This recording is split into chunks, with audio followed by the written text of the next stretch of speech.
I had a theologian with me this week for a few moments, and I made a statement that I just tweeted. And that theologian said, hold on a moment, and went and got a napkin and wrote this statement down. I said, God showed me in his word this morning that you must first set self aside before you will be able to set sin aside. Self rationalizes, self embraces, self defends what the Bible reveals as sin.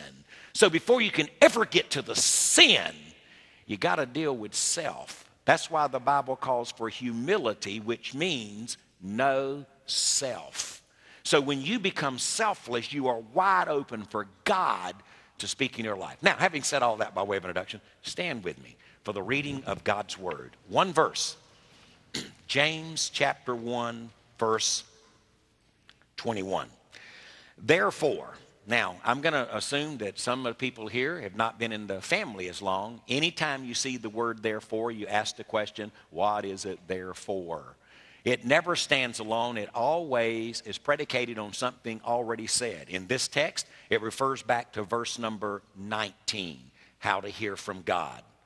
Swift to speak, swift to hear, slow to speak, slow to wrath. So here it is, verse 21. Therefore, laying aside all filthiness and overflow of wickedness, and receive with meekness the implanted word which is able to save your souls. Now let me see if I can draw you in to this sermon before I pray and seat you. He's talking to Christians, and he's talking about their souls being saved. I thought their souls were already saved. They are. The word soul is the word for life. And did you know that the saved need to be saved?